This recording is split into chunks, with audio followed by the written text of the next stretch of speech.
La parole est à Monsieur Aurélien Pradié.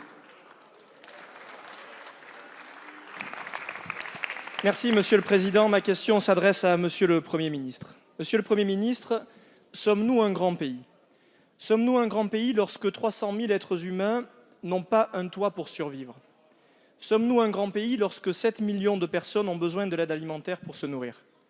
Sommes-nous un grand pays lorsque 8 000 enfants vivent dans un bidonville, ici, en France?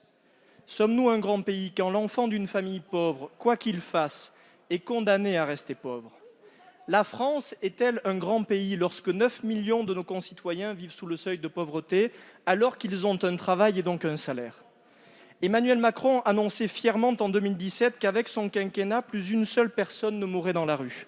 En 5 ans, 528 êtres humains sont morts dans la rue. Nous savons que la France est un grand pays. Le grand pays de l'abbé Pierre qui lançait il y a 68 ans, jour pour jour, ce hurlement qui transperça l'hiver 54.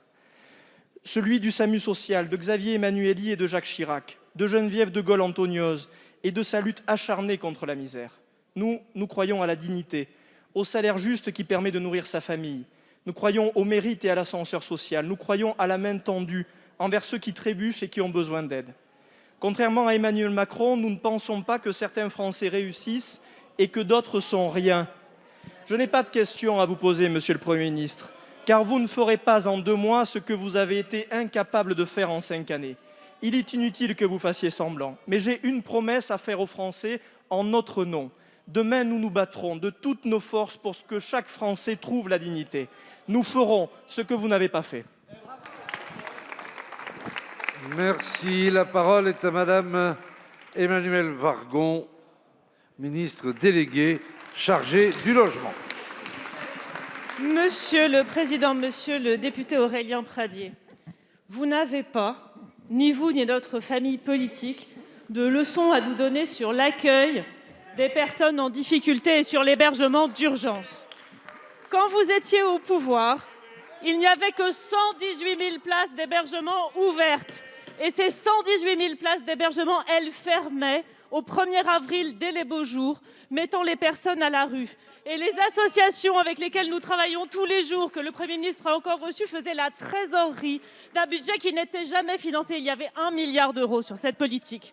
Aujourd'hui, nous avons 200 000 places d'hébergement ouvertes, 2,7 milliards d'euros que nous y consacrons.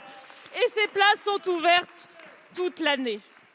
C'est face à votre majorité, monsieur le député, que l'abbé Pierre est venu pour la dernière fois pour son dernier combat politique dans cet hémicycle pour demander solennellement le maintien de la loi SRU que vous vouliez détruire.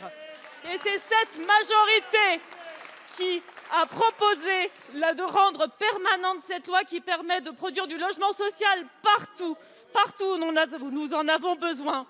Pour les salariés, pour les ménages modestes, pour la première ligne que vous aimez tant. Alors non, pas de leçons à nous donner sur ce sujet, ni sur aucun autre. Merci. Monsieur le député, vous avez la parole. Madame la ministre, c'est votre majorité qui a baissé les APL et qui a détruit une grande partie du logement social. Madame la ministre, c'est votre président de la République qui a considéré qu'il y avait des Français qui réussissaient et d'autres qui n'étaient rien. C'est notre famille politique qui, avec Xavier Emmanuelli et Jacques Chirac, ont fondé le SAMU social. Nous avons des leçons à vous donner et nous ferons demain ce que vous avez été incapable de faire. Merci.